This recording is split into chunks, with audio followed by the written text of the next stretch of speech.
You're listening to the audio production of Love Does for Kids by Bob Goff and Lindsey Goff-Vidicic, published by Thomas Nelson and read by me. Prologue. When God planned his great caper to save the whole world, do you know who he picked to do it? A little kid. The kid's name was Jesus, and he grew up in a town called Nazareth.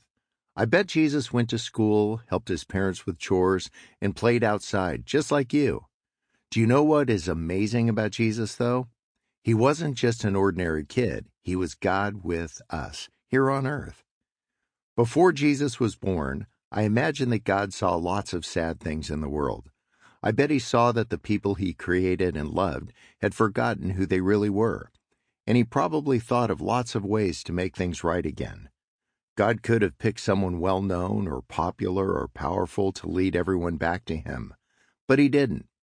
God chose to rescue the world through a little boy.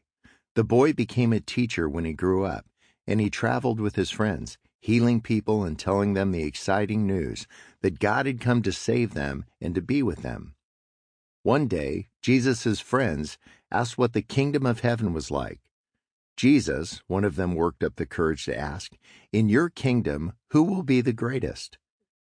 At the time, Jesus' disciples didn't quite understand the difference between someone being powerful and someone being important, and that those aren't necessarily the same thing.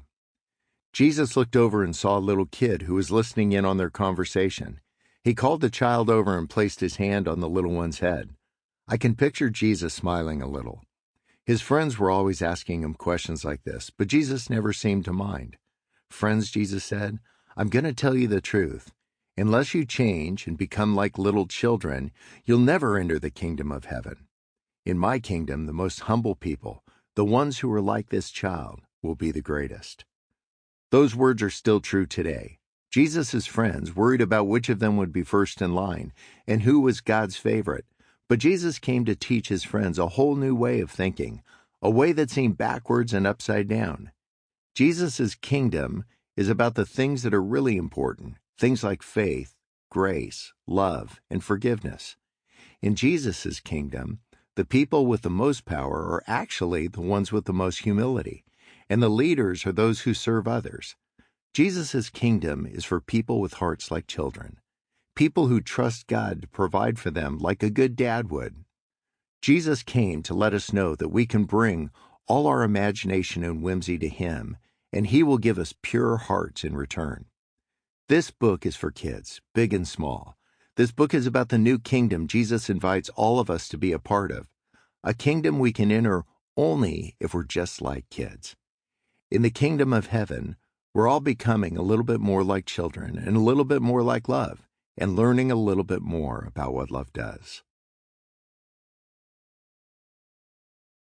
Chapter 1, Mistakes. When I was in kindergarten, we had a nap time every afternoon. I know, it sounds so boring, right? I thought so too.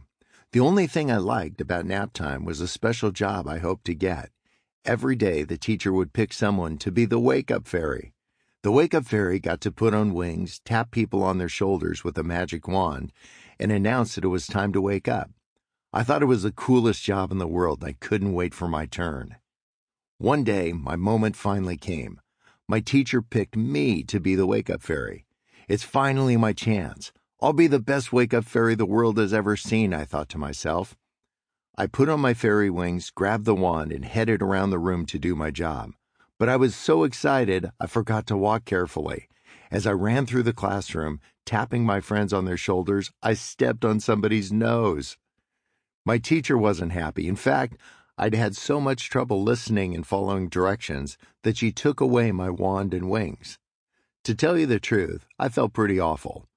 I didn't mean to hurt anyone. I was just so excited to do my job, I forgot to look where I was going. Has that ever happened to you? Have you ever tried your hardest to do the right thing, but messed up anyway?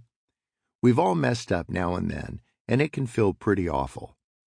What I learned later in life from Jesus is that when we mess up, we don't have to keep feeling awful. When Jesus picked out his friends and asked them to spend time with him, he didn't go to the people who were the smartest in school or the most popular.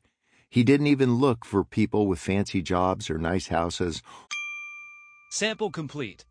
Ready to continue?